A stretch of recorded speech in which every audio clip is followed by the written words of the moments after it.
We're going to begin our formal annual Safe Church training.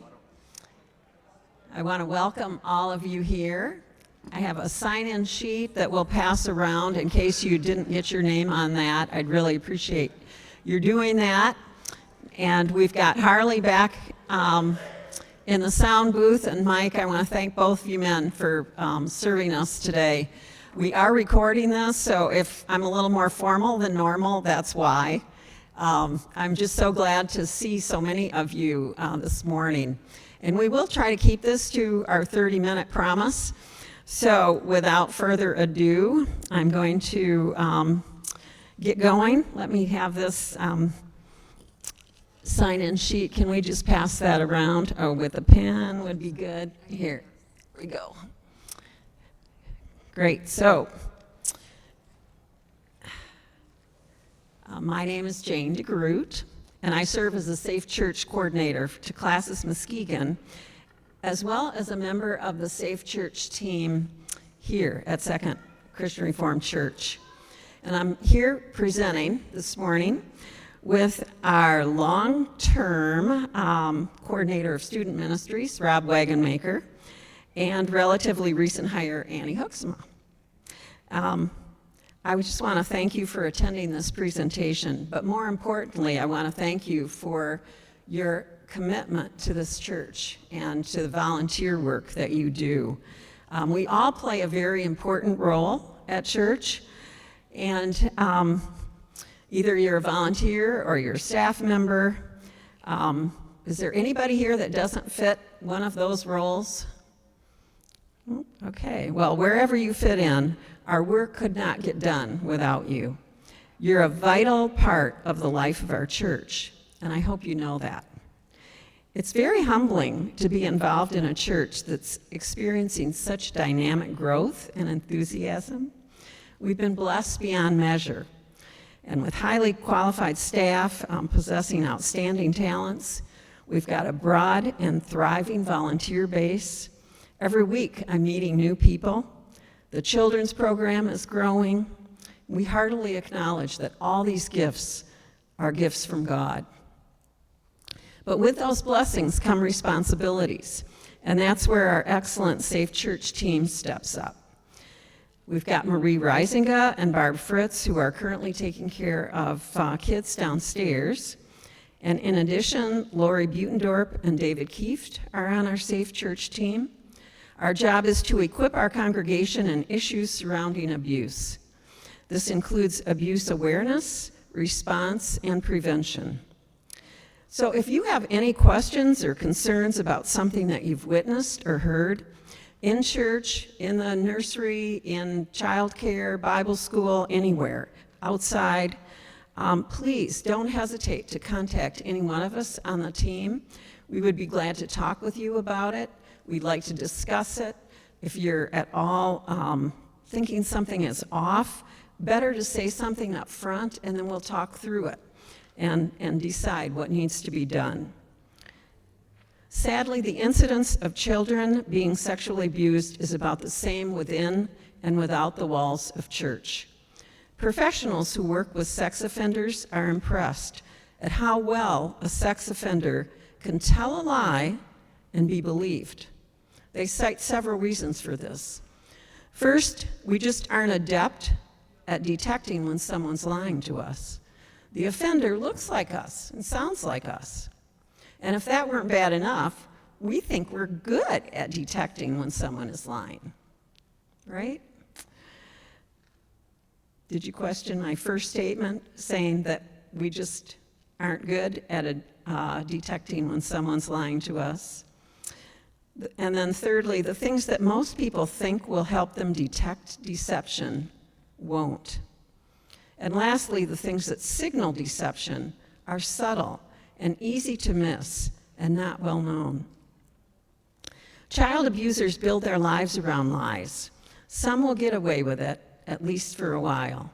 So if we can't detect an abuser who's lying to us, what can we do? Just what we're doing here today. We're gathering to learn about how best to prevent abuse from happening. To our kids, yes, but really to anyone within our church community.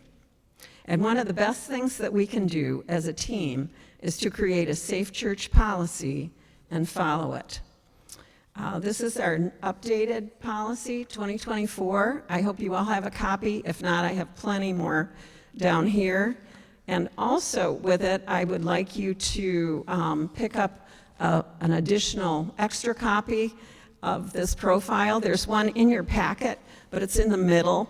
So just take a clean one and fill that out for us as best you can, and return it to me or in the office. We'd like that before October 15, if you can.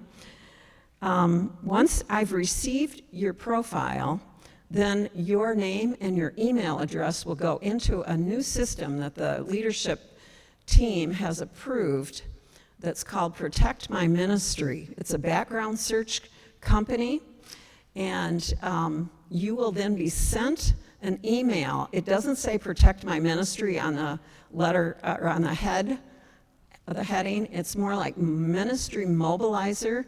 So be watching for that a few days after you've submitted your profile.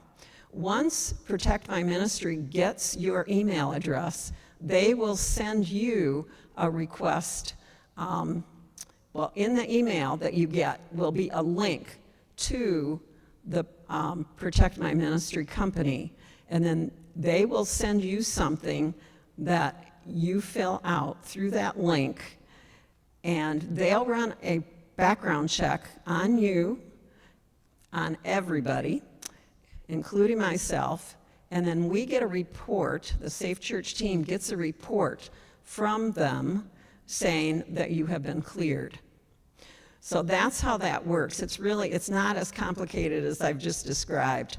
But when you're filling out the information, they will give you an option to take a short, I think it's about 30-minute training on abuse, how to prevent abuse in your church.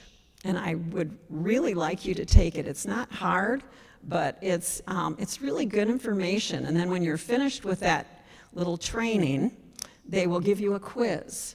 And that's not hard either. But if you don't like your score, they'll give you a chance to take it again. So don't hesitate to do that. It's really good information. And it's a whole new regime for us. That's why we need you to fill out the form. I know many of you filled it out last year, but please do it this year because we're starting with this whole new system. If you get stuck in the process, by all means give me a call or contact me. Do you have any questions for me this morning or for any of us? Ministry Mobilizer. The question was asked, what was the name of the company? The company is Protect My Ministry, but the email header is Ministry Mobilizer. Anybody else? Well, at this point, I'd like to ask Rob to come up and say a few words about the student ministry from his perspective. All right. Thank you. So one of the big things we run into with now middle school and high school is communication. A lot of the kids have their own devices. They have Instagram, Snapchat, texting. So we've kind of set some policies in place to protect ourselves, communicating with kids. And I know some of you guys are like, we're not part of high school, we're not really communicating, but it falls into the prayer partner side also. So if you have a prayer partner and you're like, hey, I want to take them out for ice cream or something, we're just going to set some kind of boundaries a little bit. One of the big things is that we're saying is no communication like Snapchat where it disappears. Like we have to have a track record of it. So if you, for some reason, are communicating with a student using Snapchat, we please advise you not to. And then also just kind of stick with email, stick with texting, and then add myself onto it or add another adult onto it, just so there is another record of someone. It's not just student and you communicating. You can add their parents onto it. Now, if they are in high school, I know sometimes they just feel more comfortable texting. Talk to the parents ahead of time and just say, hey, do you mind if I'm texting your student? So I know some of you guys have prayer partners that are in high school. Just say, hey, just get that permission, or you can just say to the student, hey, do you mind if we just throw Rob on there? Just so, like I said, we have record of that, just to kind of, we want to be able to see if something happens. If a student ever says something, we can go back and be like, hey, nope, here's what we have. We have multiple people looking at it. So that's one of the kind of the big things is the communication side is just making sure you're staying, safe and bringing someone else along inside that. Then if you are going to go out, I know sometimes you can pick up a student, which we say is okay. You can go pick the student up, drop them off, but again, let their parents know what's going on, meet in a public place. Don't please say, I'm going to pick you up, let's go to my house for ice cream. So meet somewhere or go somewhere that they're going to see, maybe other people can see you. That's what we highly advise, highly recommend. So, and then last thing for us is then anything with students too, please let me know what is going on. So I want to be, if you are taking a student out, just shoot me a text, shoot me an email, say, I'm going to be taking this person out just so I have record of it. We ask you not to then also, unless it is your prayer partner, don't ask people from church, like a kid from church, to go do something. And we've had incidents before where someone will be like, hey, it's really nice, let's just go camping. And he invites people camping. But again, it's not a church-sanctioned event, so please don't do things outside of church without letting me know. Just so we, like I said, so we have record of it, keep our kids safe and understand. So any questions on the communication side or anything on that from the high school perspective? And that's middle school, and even our younger kids are starting to get cell phones. So we just want to keep everyone safe and just have a record of everything. No questions? All right, that's pretty much kind of for the high school side. Good morning. In case I haven't met you, I'm Annie Hooksema. I'm the newest part of the staff, and it's a joy to serve.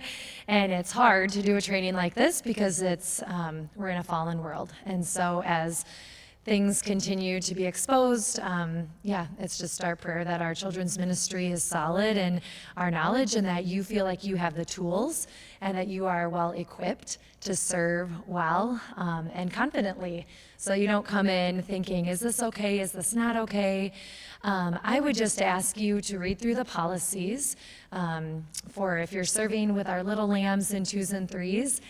There are differences there than for our students 4 years old up to 5th grade. If we're in the nursery, those policies of changing diapers and things like that, restroom policies for the older kids, they're all a little bit different. And so while I don't want to read all of this to you because I know you are educated and you can read it yourselves, I'm just asking you to read over it yourselves, and then you can sign the sheet and turn that in either to Jane or Amy. But one thing I did want to highlight, it's not in the policy book, but just to let you know is that Amy and I are working on a new sign-in or check-in system for parents when they drop their children off in the morning for nursery or for little lambs, even for walkout worship. We're going to have a different system where the parent will receive a tag and need to present that upon pickup. So when we get that installed and going, I will email those that it pertains to so that you know what to do and what we're looking for with that. The only other part of my training is to play a game, so I hope you all came ready for some fun. But this ends the formal part of our training for this morning, and I will just go ahead and explain this game that we're going to do. So I'm